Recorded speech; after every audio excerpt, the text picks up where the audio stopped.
Assalamualaikum warahmatullahi wabarakatuh. Alhamdulillahirrabbilalamin. Kembali lagi kita di Ramadan Asik. Masya Allah. Pemirsa TVRI dimanapun kalian berada ya, insya Allah seperti biasa. Ramadan Asik kali ini saya tidak sendiri. Nah, ini insya Allah Ramadan Asik ini sudah ada ustadz-ustadz yang membersamai kita. Ada Ustadz Fahrul. Masya Allah. Apa kabar Ustadz Fahrul? Baik. Kostum Blackpinknya berapa mahal kayaknya? Masya Allah. Allahu Akbar. Tidak apa-apa ya. Limited. Pinky Boy Ustadz ya. Bukan Pinky Boy, Pinky Stat. Ustadz Agus, apa kabar Ustadz Agus? Alhamdulillah baik Marida. Ya Allah, Ustadz Agus ini sehat-sehat terus. Walaupun Ramadan nih BB-nya nambah terus ya. Oke, baik. Seperti biasa pemirsa, kita akan langsung ke info unik yang sudah disediakan oleh teman-teman semuanya ya. Oke, kita akan mendengar tanggapan ustadz-ustadz kita nih. Ini heboh. Nah, ini awas nggak heboh ya. Dia heboh tulisannya. Wah, heboh. Pelanggan murah hati ini beri uang tip 156 juta ke pelayan kafe. Hah? Insyaallah banyak ya. Tipnya 156 juta. Balik beli rumah dia. Lunas KPR. Lunas KPR dia.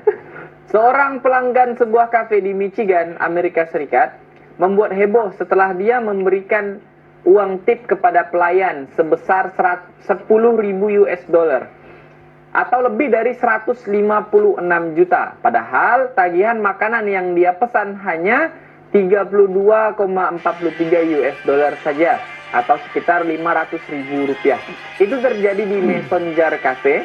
Para pelayan tersebut terkejut ya, mengetahui alasan dibalik pemberian uang persenan yang murah hati tersebut. Pelanggan murah hati yang memberikan tip hingga lebih dari 156 juta itu hanya diidentifikasikan dengan nama Mark. Nah, si Mark ini mengatakan, kapanpun Anda bisa memberikan bantuan dan mengubah kehidupan seseorang, apakah itu tindakan kecil atau besar, sangat penting untuk selalu mengingat hal itu. Sedikit saja sudah cukup dalam hal situasi ini. Banyak hal yang bermanfaat. Nah, ini ternyata ada orang yang baik hati ya. Ini selain baik hati, dia udah pasti kaya. Baik hati tidak cukup kalau kita nak ngasih uang tip sebesar itu ya. Nah, tapi gimana tanggapan ustadz-ustadz nih? Ada pelanggan kafe yang mendapat tip 156 juta. Gimana, mau mencoba peruntungan jadi pelayan kafe? Masya Allah. Masya Allah. Udah, gimana Ustadz? Oke, baik Marida. Di situ beliau bilang walaupun kecil tapi bisa bermanfaat untuk orang lain. Jadi jangan menyepelekan hal-hal yang kecil gitu ya kan. Mungkin sesuatu itu ibaratkan kita punya duit 1 juta ya. Terus kita ngasih orang tuh 100.000, itu mungkin dalam kita ya kecil ya, cuma 10%. Tapi dalam orang tuh sangat bermanfaat, ya, sangat besar ya kan. Sangat butuh gitu kan. Iya betul. Udah nggak makan 10 hari mati. Seandainya ada kan. Nah jadi banyak cara Allah untuk datangkan kebaikan. Terus ada dua, yaitu dengan maksudnya ada dua. Yang pertama untuk kita berbuat kebaikan. Yang kedua itu untuk orang mendapatkan kebaikan. Nah jadi berbagai cara. Salah satunya pernah saya ngalamin mengeredak bahwasanya kalau pergi kerja tuh sering lewat di jalan yang sama. Terus antum ngasih tip juga? Bukan, belum Pak. Sering lewat jalan yang sama itu kan. Tapi pada saat itu ada hati tuh pengen lewat jalan lain gitu. Pengen lewat jalan lain. Alhamdulillahnya pas waktu itu tuh ada nasi kotak lebih. Ada juga orang yang ini motor itu mogok. Pertama di step. Yang kedua itu ada orang lain lagi, sana orang itu kayak lagi duduk gitu, temen gini.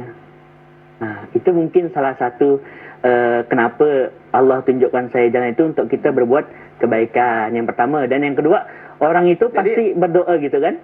Jadi Ustaz kasih dah tu nasi. Kasih dong. Bilang lah kan tadi tak ada bilang. Lewat ya. Jadi kebaikannya di mana ni kan? Nah, jadi yang kedua itu kan berarti orang itu tuh ada berdoa kayak misalkan ya Allah lapar, ataupun ya Allah semoga ada orang baik yang mau nolong ngatur step itu kan. Nah, jadi hal-hal yang kecil kayak gitu tuh sangat bermanfaat untuk orang lain. Pergi yang rumah jauh nih. Kerja di Serdam, balik Sungai Rengas. Alamak. Sedih, sian lah di tiap motor itu kan. Nah, jadi Bang Reda juga tadi Mark. Berarti itu kurang lebih jatuhnya infak kan? Ada bendanya yang dikasih duit. Nah, jadi di Quran surah Ali Imran itu Allah itu bisa kasihkan ampunan dan juga surga seluas langit dan bumi dengan cara berinfak di kala lapang dan sempit. Nah, itu tadi Bang Reda bilang tuh, udahlah baik hati pasti kaya. Nggak mungkin nggak kaya tuh pasti. Pasti mikir-mikir orang kalau. Nah, Iya, betul. iya. Nah, jadi kita itu berinfak itu tidak harus selalu pada saat kita lapang. Nah, ujiannya itu pas saat kita sempit. Masih mau enggak bagi bagi simak nih kalau miskin ya seandainya. Iya, betul. Mau ada ngasih tip 156 juta gitu orang tuh.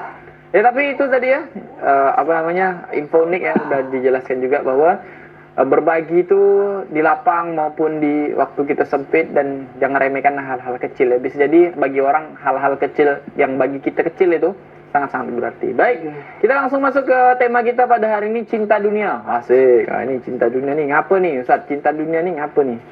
Bismillah, wassalatu wassalamu ala rasulillah. Jadi sesuai dengan tema kita tentang cinta dunia. Nah, makanya antum pakai pink karena kan identik dengan cinta itu pink. Allahu Akbar. Romantis beliau ini. Jadi begini Bang Rida, kalau kita artikan cinta itu kan artinya adalah sesuatu yang terikat, sesuatu yang menarik diri kita terhadap itu. Sesuai KBBI nih? Iya. Iya sesuai KBBI. Oh ya. Nah jadi yang kita maksudnya cinta itu kan adalah tertautnya seseorang dengan seseorang, tertautnya sesuatu dengan sesuatu. Nah yang kita bahas ini adalah cinta dunia, Bang Rida. Nah dalam perspektif Islam ini kan bahwasanya orang-orang Islam ini kan tidak menutup kemungkinan harus mencari dunia juga. Jadi jangan sampai seorang tidak menutup kemungkinan ya, memang harus cari dunia. Karena kalau kita tidak cari dunia, untuk apa kita hidup di dunia kan? Karena tidaklah Allah ciptakan Nabi Adam itu untuk diturunkan di muka bumi untuk untuk hidup, untuk menjalankan misinya sebagai khalifah. Nah, di dalam cinta dunia ini kan kita bisa mengambil satu gambaran bahwa seorang muslim itu wajib yang namanya mencari dunia itu untuk akhiratnya. Nah, yang jadi permasalahan di sini adalah jadi cari dunia itu untuk akhirat. Untuk akhirat. Jadi kebanyakan orang ini kan cari dunia hanya untuk dunia, bukan cari dunia untuk akhirat. Cari dunia untuk dunia itu gimana? Dia termotivasi hanya untuk hidup di dunia saja, bukan untuk mikirin akhiratnya, Bang Ida. Misalnya, seseorang itu kerja. Kerja itu kan hasilnya kan adalah gaji dan segala macam. Dia tertuntut hanya untuk cari dunia terus sampai melalaikan ibadahnya. Nah, disinilah yang dikatakan oleh Rasulullah SAW dalam hadis itu, bahwasanya apabila orang-orang tersebut niatnya hanya untuk mencari dunia, apapun yang dikerjakan hanya untuk dunia, bahkan ketika beramal soleh pun niatnya untuk dunia, maka Allah akan kasih 3 hal. Apa tuh? Kalau kita niat di dunia ya. Dunia. Yang pertama urusannya tercerai-berai, artinya dipersulit seluruh masalahnya. Apapun yang dikerjakan itu sulit terus, tidak ada jalan keluar, tidak ada jalan yang bisa melapangkan urusan dia, sempit jalannya. Kemudian yang kedua adalah diberikan kefakiran di depan mata, artinya apa? Merasa kurang terus, apa yang dicarinya itu tidak cukup untuk dia, tak habis-habis. Ada HP baru, tiba-tiba beli HP baru lagi, timbul lagi kan, lagi banyak upgrade tuh, itulah dunia. Dunia itu kan menipu, seperti halnya nenek-nenek. Oh, dunia iya, nenek-nenek yang bersoleh. Bukan saya yang ngomongnya, nenek-nenek jangan tersinggung ya. Bukan, maaf. Karena dalam hadis tuh, ketika kisah Isra Mi'raj Rasulullah diperjalankan ke Sidratul Muntaha, Rasulullah naik ke langit, itu bahwasanya Rasulullah itu seperti melihat ada seseorang perempuan tua. Nah, perempuan tua kan berarti nenek-nenek yang bersoleh. Ditanya sama Rasulullah, wahai malaikat Jibril, siapa yang aku tak mau toleh ini? Malaikat Jibril mengatakan itulah dunia, Rasulullah. Nah, Rasulullah tuh malaikat Jibril mengatakan itulah dunia, seperti perempuan tua yang bersolek. Nah, kita lihat dunia sekarang kan, nampaknya bagus, nampaknya cantik semua, tapi sebenarnya isinya adalah yang tidak sebanding dengan dunia, yang tidak sebanding yang kita lihat tadi. Isinya menyusahkan, isinya memilukan dan segala macam. Kemudian yang ketiga adalah yang pertama tadi urusannya dikacau balau. Yang kedua adalah kefakiran di depan mata. Yang ketiga adalah dunia Allah berikan, tapi apa yang diusahakannya jak? Sesuai yang diusahakannya. Apa yang diusahakan ya? Tak ada tambahan, tak ada bonus, tak ada berkah. Misalnya dia hanya niatnya untuk kerja dapat gaji, gaji itu. Kesehatan tak dapat, keberkahan keluarga tak dapat, bahkan bisa cekcok sana sini. Auzubillah min dzalik. Nah, beda halnya dengan orang yang bekerja atau niat ibadah, niatnya untuk akhirat. Gimana tuh? Allah beri 3 hal juga. Yang pertama, urusannya dipermudah terus. Misalnya ada kesusahan, ada kemelaratan atau ada masalah, ada jalan itu untuk selesai masalah tu. Pasti Allah selesaikan. Yang kedua adalah diberikan kecukupan dalam hatinya. Hatinya itu merasa cukup. Cukup tak ya? Cukup. Ada tak ada tu cukup. Makan cuma sepiring cukup. Jadi tidak nuntut banyak lah. Kemudian yang ketiga adalah Allah hantarkan dunia itu di bawah kaki dia. Nah, maksudnya apa? Menghantarkan dunia di bawah kaki itu artinya dunia itu hina. Dia tidak merasa dunia itu lebih penting daripada akhirat. Gitu. Nah, bahkan ditafsirkan di Quran surah 5 ayat 66 itu bahwasanya barang siapa orang-orang yang melaksanakan atau mengamalkan kitab Zabur, Injil dan Taurat dan Al-Quran, maka Allah akan menghantarkan makanan di atas kepala dia dan di bawah kaki dia. Maksudnya mudah ya gitu ya? Mudah. Apapun urusannya yang tadi saya sampaikan, apapun yang diikhtiarkan itu langsung Allah kasih, Allah beri. Ya, jadi itu maksudnya adalah mudah ya. Makanan di atas kepala sama di bawah kaki, bukan kayak Bukan bibi-bibi berjajah. bukan berjajah. Itu jualan Itu gitu. jualan. Apa gitu. Kurang Oke. lebih kayak gitu, Marida. Terus gimana? Apa kadar yang membuat seseorang itu dianggap ya, yang membuat seseorang itu dianggap dia kerja dan ibadah untuk dunia dan sebaliknya? Kalau kita bisa ambil pertanyaan Marida tadi, kerja itu sebenarnya ibadah kan? Kerja itu niatnya ibadah. Tapi kalau misalnya kita kerja hanya memang untuk hanya dapat gaji tadi itu agak rendah gitu, Marida. Setiap apa yang kita niatkan itu, niatkanlah ibadah. Karena mencari nafkah untuk istri itu wajib kan? Dapat pahala. Tapi dalam pekerjaan itu pun bisa dapat dosa kalau niat kita jelek. Bahkan ketika kita kerja pun kita lalai ibadah, itulah juga jadi hamba dunia gitu. Bos kita dengar, masuk jam 10, okey jam 10 tu masuk. Sebelum jam 10, jam setengah 10 datang dah gitu. Tapi ketika Tuhan manggil, Allah manggil, jam 12 azan, jam 12.30 baru kita datang. Telat ya? Telat. Gimana kalau yang pegawai yang memang suka telat gimana? Itu saya pun tak pernah. Nah, Berarti dia dengan bos dia lalai, dengan Tuhan dia lalai juga. apalagi dengan bosnya, dengan Tuhan lalai juga, kurang lebih kayak gitu. Terus apa yang saya tanya itu, gimana cara kita menilai bahwa diri kita nih kerja untuk dunia bukan untuk akhirat? Maksudnya di mana kita tahu kalau kita ni sedang bekerja untuk dunia bukan untuk akhirat? Ya kita lihatlah hasilnya apa. Ada kenyamanan tak, ada ketenangan tak dalam kerja. Ada ketenangan dalam keluarga, ketenangan dalam ketika kita mencari rezeki tadi, makannya tenang tak, tidurnya tenang tak. Banyak orang yang kerja, banyak orang yang banyak duit, kan tak tenang tak Marida? Duit 1 miliar, rumah besar tapi tidur sikit. Kalau saya sih tenang kayak gitu. Kan sebenarnya orang buat ngerjakan kerjaan saya.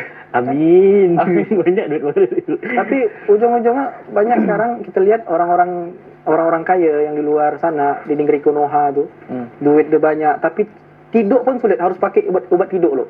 Beda dengan orang-orang beriman. Dia datang ke masjid dengar orang khutbah, tidur dah dia. Nyenyak sekali tidur. Orang yang kan Gitu harusnya ya. orang yang banyak duit tadi itu ke masjid. Iya. Ke masjid dia dengar khutbah Jumat. Bergantuk. Ya gitulah dia Bang Rida. Jadi jangan sampai dunia ni kita jadikan obsesi. Bahkan Rasulullah tu pernah berdoa, ya Allah janganlah jadikan dunia ni sebagai obsesiku. Obsesi. Apa yang harus aku kejar gitu. Jangan sampai, kata Rasulullah. Makanya kalau kita memang beriman, kita benar-benar beriman, kita benar-benar melakukan hal yang sesuatu hal itu menyampaikan kita ke akhirat, bukan berarti kita tak harus mikirkan dunia, harus. Ya. Karena kita tinggal ni kan Tinggal di dunia. Kecuali kita tinggal di Pluto Allah atau bumi maksudnya ya. Jauh. Pluto. Planet maksudnya. Barulah kita nak mikirkan hal dunia itu. Kalau tinggal di Pluto jangan mikirkan dunia, mikirkan gimana hidup ya lah. Belum Gimana tentu cara kita bernafas? Tak ada gravitasi, oksigen tak ada. Gimana cara sampai ke sana pun mikirkan gimana caranya ya. Nah, kurang lebih kayak gitulah Bang Rida. Terakhir Ustaz Agus ada sedikit? Di Quran surah Al-Qasas ayat 77 Allah bilang, carilah akhirat, jangan lupa dunia. Nah, Cari akhirat, jangan lupa dunia. Jadi kalau biasa sering kata-kata yang kita dengar tuh Bang Reda, hidup tuh seimbang lah, dunia sama akhirat gitu kan. Cari dunia jangan lupa akhirat. Ya betul. Mantap, ya. Nah jadi kita satu hari ada 24 jam. Dibagi. Ya betul. Kita kerjanya tuh biasanya tuh yang umumnya tuh pasti 8 jam kan. 8 jam kita dapat bekerja, sisa 16 jam. Terus dari Kementerian Kesehatan itu untuk umur dari 12 sampai 40 tahun itu bagusnya itu selama 8 jam. Tidur. Istirahat. Sisa 8 jam. Kalau lah emang seimbang 8 Jadi jam. yang 8 jam kosong ni buat beribadah dah. Beribadah harusnya. Tapi kalau kan, seimbang gitu kan. tapi orang mana di dunia ni sekarang ya yang 8 jam beribadah ya. Pada kenyataannya kan 8 jam tu campur ngopi, makan dan lain-lain. Tapi insyaAllah pemirsa kita akan lanjutkan lagi pembahasan kita. Jangan kemana-mana dulu, kita akan sambung lagi insyaAllah setelah pesan-pesan berikut ini. Baik pemirsa, alhamdulillah kembali lagi kita di Ramadan Asik. Nah, sekarang kita akan langsung ke pertanyaan netizen yang sudah masuk ya, sebelum kita lanjut ke pembahasan materi kita pada hari ini. Sip. Ini pertanyaan netizen ya. Assalamualaikum Pak Ustaz. Waalaikumsalam warahmatullahi wabarakatuh. Tak jawab kita kan? Kalau ada orang yang sakit parah ya, dan dokter bilang kemungkinan umur bapak tinggal 3 bulan lagi dan pasien percaya, apakah itu termasuk perbuatan musyrik? Nah, ya, kalau udah tinggal 3 bulan lagi misalnya, pokoknya kan biasa kita sering dengar tuh, oh ini umur bapak tidak lama lagi. Kapan Pak? Semalam. Pokoknya kan biasa kita sering ketemu kayak gitu ya, dan di film-film juga sering kita lihat. Kalau percaya, musyrik atau enggak? Bismillahirrahmanirrahim. Jadi kita harus tahu definisi musyrik dulu. Syirik itu apa? Nah, syirik itu artinya adalah syirik adalah sesuatu perbuatan yang dimana menandingi Allah Subhanahu Wa Taala. Perbuatan yang menandingi Allah Subhanahu Wa Taala. Itu syirik. Iya, percaya kepada hal-hal yang lain gitu. Itu syirik. Nah, syirik gimana? Kalau hal-hal lain ini apa maksudnya? Hal-hal lain maksudnya apa? Ketika ibadah, penyembahan kita, penyembahan kita terhadap batu, terhadap syirik. Itu syirik. Kemudian syirik ini dibagi menjadi dua. Yang pertama syirik akbar, yang tadi menyembah selain Allah. Kemudian yang kedua adalah syirik asghar, syirik kecil. Nah, syirik kecil ini termasuk adalah riya, beribadah berharap orang lain itu melihat kita, bukan Allah. Ya, terus. Nah, jadi kalau misal ditanya apakah seseorang tadi percaya terhadap dokter, itu bisa dikatakan musyrik atau tidak? Nah, jawabannya bisa tidak, bisa iya. Tergantung. Nah, saya mau jelaskan sedikit. Gini yang bertanya nih. Dokter itu kan punya ilmu pasti. Punya ilmu, sebuah ilmu yang dimana ilmu tersebut pasti mendapat percobaan-percobaan. Tahu hal-hal. Ada ilmunya. Sekolah dokter tuh mahal. Bukan main tebak-tebak kayak dukun. Nah, karena dokter ini punya ilmu, maka kalaupun kita percaya dengan omongan tadi, maka kita ambil kesimpulan bahwa oh mungkin iya. Tapi jangan sampai kita mengatakan bahwa dokter itulah yang membuat takdir kita. Karena takdir itu kan berada di tangan Allah Subhanahu Wa Taala. Takdir itu bisa berubah, bisa tidak. Nah, tergantung kita. Nah, dari pertanyaan tadi bahwasanya apakah percaya sama dokter dan 3 bulan ini divonis mati? Kalau kita perhatikan, kita semua ini udah divonis mati nih Bang Rida. Kullu nafsin, cuman belum ada yang ngasih tahu. Kullu nafsin dha'iqatul maut. Kemudian walikulli umatin ajal. Masing-masing umat itu ada ajalnya, ada batas waktunya. Nah, jadi jangan sampai ketika kita dengar kena vonis dokter 3 bulan nih Pak, Bapak sakit nih, Bapak bentar lagi meninggal. Harusnya kita makin ibadah, makin giat ibadah kita. Karena udah kasih tahu. Bayangkan orang yang tak dikasih tahu, tiba-tiba macam kita nih, tiba-tiba meninggal. Tidak ada persiapan kita. Beruntunglah Bapak tadi itu dikasih tahu dulu. Tapi begini Bang Rida, ada salah satu kisah. Ya, gimana tuh? Nabi Ya'qub alaihissalam. Nabi Ya'qub alaihissalam itu didatangi oleh malaikat Israel, malaikat maut. Didatangilah sama Nabi Ya'qub itu, malaikat Israel menanyakan, wahai Nabi Ya'qub, aku akan datang kembali. Umurmu sudah bentar lagi mau dihabiskan atau dicabut nyawamu. Nah, sebentar dulu malaikat Israel, malaikat maut. Berilah aku beberapa tanda kalau memang umurku udah dekat. Minta tanda. Nah, salah satu tandanya adalah rambut Nabi Ya'qub itu beruban. Kemudian tulang belulangnya pun lemah. Terus? Nah, kemudian datanglah malaikat maut tadi, tiba-tiba mengatakan, Assalamualaikum ya Nabi Ya'qub, aku ingin mencabut nyawamu dari Allah SWT. Nabi Ya'qub mengatakan, lah, kan aku minta kau kasih aku tanda. Kata malaikat maut, udah aku kasih tanda, Allah udah kasih tanda. Apa itu tandanya? Rambutmu memutih, kemudian badanmu pun sudah lemah tulang-tulangnya. Nah, itulah salah satu tanda bahwasanya orang tersebut udah dekat ajalnya. Ya, karena umur ya. Umur. Tapi kan kita bukan berarti yang meninggal tuh harus beruban enggak. badan lemah kan? Enggak. Itu tergantung dari Allah Ya, SWT. bisa jadi saya entah kapan, bisa jadi baru besok. Antara antum ntar lagi gitu kan. Kita enggak tahu. Oh, enggak tahu kita kan? Sabar. Bisa jadi Ustaz Fahrul duluan, saya belakangan. Atau enggak saya belakangan antum duluan gitu kan. Mudah-mudahan lah ya kita sehat-sehat terus panjang umur ya. Amin. Jadi pertanyaan tidak musyrik. Tidak musyrik ya. Nah, tidak musyrik kecuali yang ngomong nih Dukun. Samsudin. Gus Samsudin. Mohon maaf ya Samsudin, tapi yang saya maksud adalah Samsudin yang sekarang lagi di penjara tuh. Oke. Kita lanjut ke tema kita, pembahasan kita pada hari ini tadi kita tentang cinta dunia. Nih pertanyaan saya. Cinta dunia nih. Kenapa? Seolah-olah kalau cinta dunia tuh dia jauh dari akhirat. Padahal kan bisa. Kenapa kita selalu memvonis ya? Ini saya sebagai orang yang oposisi. Orang awam. Saya sebagai orang oposisi. Nah, terkadang kita tuh Ustaz, kalau bahas sesuatu itu harus ada pemikiran-pemikiran oposisinya. Pemikiran-pemikiran yang melintang agar kita bisa ketemu segala permasalahannya, ya kan? Oke, seandainya saya jadi orang oposisi nih tentang pernyataan ini. Nah, kenapa orang-orang yang cinta dunia tuh apa tadi kan pertanyaan saya kan? Orang-orang yang cinta dunia tuh kenapa sih sensitif gitu?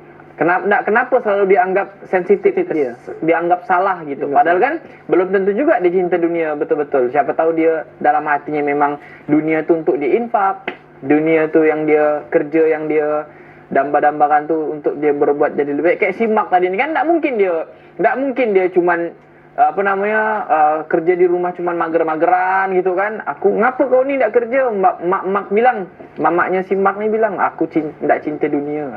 Kenapa Ustaz? Oke, baik Manida. Jadi perihal cinta dunia kenapa sensitif itu ya kan?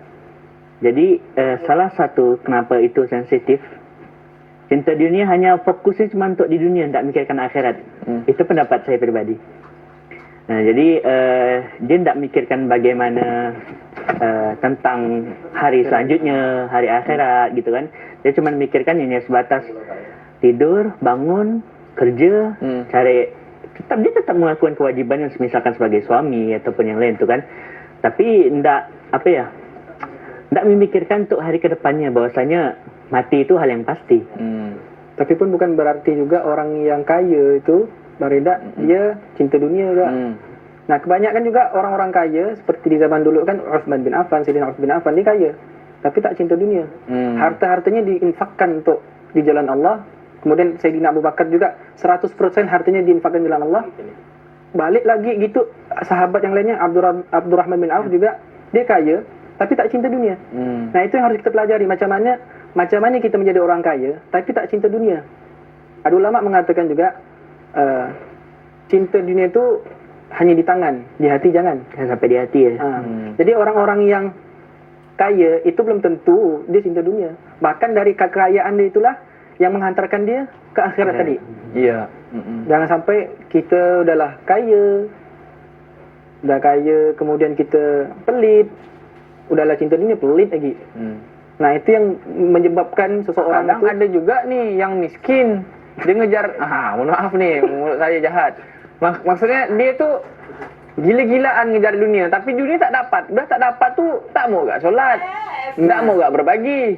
Makin letih lah. Dia udahlah di dunia melarat, jangan sampai dah ngarat gitu. Betul. Nah, tapi berarti tadi kita tak boleh ya, menjudge orang yang kelihatannya cinta dunia, tapi sebenarnya dia enggak kayak gitu kan, karena kita enggak tahu juga ya kan, kita enggak tahu juga, kecuali memang dia jelas-jelas gitu duitnya banyak atau hasil korupsi misalnya, atau hasil nipu orang misalnya, kayak gitu. Nah, salah satu ciri-ciri orang hamba dunia kan adalah dia menipu orang untuk mendapatkan kekuasaan, mendapatkan kekayaan, karena dia cinta dunia tadi. Semua hal tu yang haram pun jadi halal untuk dia dilakukan ya, apapun itu untuk dunia. Bahkan karena saya dengar berita itu, cuma lupa lepas ini di mana. Dia tuh meninggal Bang Reda. Bawa duit, bawa motor. Dia bilang apa untuk nyogok Tuhan. Untuk nyogok Tuhan. Untuk nyogok Tuhan mungkin, tak tahu lah apa maksud dia tuh. Nah, jadi terkait cinta dunia ini, Bang Reda. Jadi dulu tuh mungkin pada tahun 2020 ya, ada penyakit, ada virus COVID itu kan dari Wuhan. Nah, apa kaitannya dengan cinta dunia?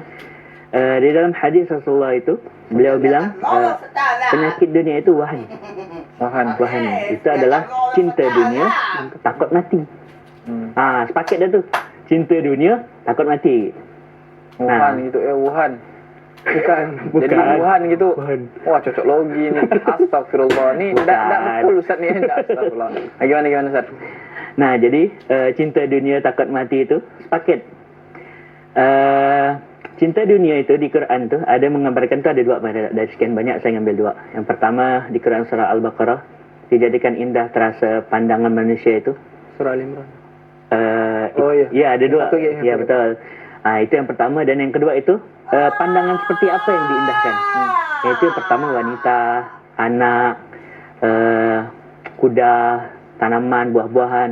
Nah, hal-hal yang seperti itu yang kalau kita memfokuskan hanya mengejar itu saja, itu udah bisa dibilang tuh cinta dunia. Apalagi kalau udah cinta dunia, takut mati. Ya karena dia tahu dunia ni tak bisa nak. Nah, betul. Apalagi kalau dia tuh tahu bahwasanya ajal tuh pasti ada. Dan dunia sementara. Ya, dan dunia sementara. Jadi dunia itu bukan tempat untuk menetap, itu tempat untuk ditinggal. Nah, jadi jangan sampai kita menghabiskan itu di dunia itu menyesal di akhirat. Dan di Quran surah As-Sajdah tu, ya Allah, balikkanlah ke dunia. Untuk apa? Bukan untuk kerja. Tak pernah masalah. Jadi-jadilah flexing ya. Jadi-jadilah. Jadi cukuplah sekedar, bukan harus miskin ya, bukan harus kita sampai tak punya, tapi yang jelas cukup-cukuplah. Dan juga jangan sampai kita dunia ni kita lupakan akhirat. Jangan lupa solat ya kan. Kerja kata dia, kerja ibadah dari mana? Solat zuhur jam 1, solat zuhur jam 2 ya kan. Pada intinya seperti itu pemirsa ya, insyaallah Ramadan Asyik sudah selesai episode pada hari ini. Insyaallah kita bertemu lagi di esok hari di Ramadan Asyik yang akan datang tentunya, insyaallah tetap di TVRI Kalimantan Barat, mohon maaf ya, di jam yang sama menjelang waktu berbuka puasa ini, dan insyaallah kita juga akan tetap bersama ustadz-ustadz yang lainnya insyaallah. Terima kasih Ustaz Farul udah hadir di Ramadan Asyik. Ustaz Agus terima kasih insyaallah. Barakallahu fikum pemirsa semuanya. Saya Ridha Aziz mewakili sahabat kerja yang bertugas. Assalamualaikum warahmatullahi wabarakatuh.